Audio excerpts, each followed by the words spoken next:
श्री गणेशाय नमः। ऐसा गीत भजन पर आपका स्वागत है।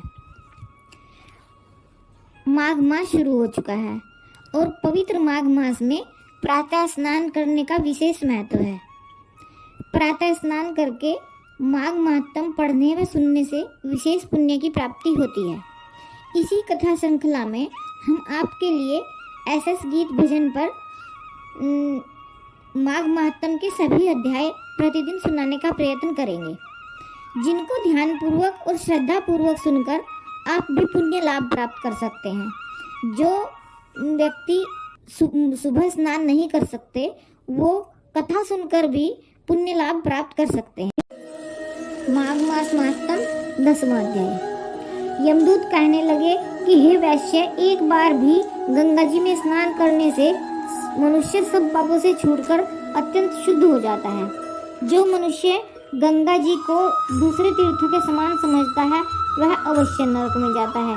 भगवान के चरणों से उत्पन्न हुई गंगा जी के पवित्र जल को श्री शिव जी अपने मस्तक में धारण करते हैं। वह ब्रह्मा जो संदेह रहित प्रकृति से अलग और निर्गुण है, ब्रह्मांड में उसकी समानता किससे हो सकती है। गंगा जी का नाम हजारों योजन दूर से ही लेने वाला नरक में नहीं जाता।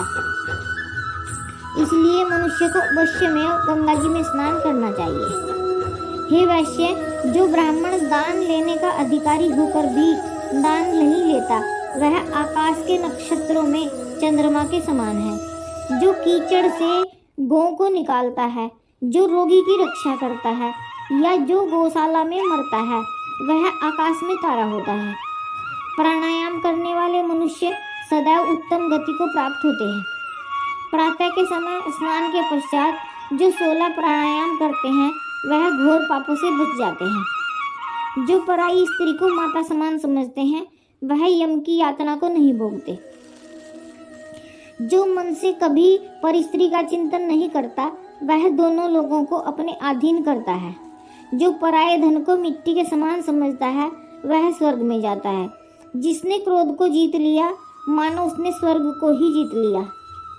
जो माता पिता की सेवा देवता तुल्य करता है वह यमद्वार नहीं देखता और जो गुरु की सेवा करते हैं वह ब्रह्मलोक को प्राप्त होते हैं। शील की रक्षा करने वाली स्त्री धन्य है। शील भंग करने वाली स्त्री यमलोक जाती है। जो वेदों और शास्त्रों को पढ़ते हैं या पुराण और संगीता पढ़ते हैं और सुनते हैं तथा जो स्मृति का व्याख्यान और धर्मशास्त्र समझते हैं या जो वेदांत में लीन रहते हैं वह पाप रहित होकर ब्रह्मलोक को प्राप्त होते हैं। जो अज्ञानियों को वेद शास्त्र का ज्ञान देते हैं वे देवताओं से भी पूजित होते हैं। यमदूत ने कहा कि वैश्य श्रेष्ठ यमराज ने हमको वही आज्ञा दे रखी है कि तुम किसी वैष्णव को मेरे पास मत लाओ। हे वैश्य, पापी लोगों को इस संसार रूपी नरक को पार करने के लिए भगवान की भक्ति के सिवाय दूसरा और कोई उपाय नहीं। भगवान की भक्ति न करने वाले मनुष्य को चांडाल के समान समझना चाहिए।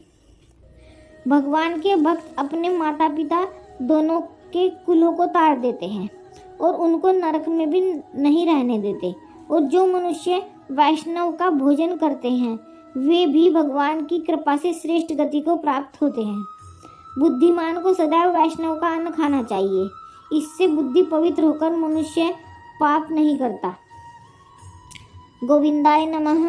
इस मंत्र का जाप करता हुआ जो मनुष्य मृत्यु को प्राप्त होता है वह परम धाम को प्राप्त होता है, इसमें कोई संदेह नहीं है। जो ओम नमः भगवते वासुदेवाय द्वादशाक्षर मंत्र या ओम नमो नारायणाय अष्टाक्षर मंत्र का जाप करता है उसके ब्रह्म हत्या इत्यादि बड़े बड़े पाप भी नष्ट हो जाते हैं। इस प्रकार 10वां अध्याय समाप्त।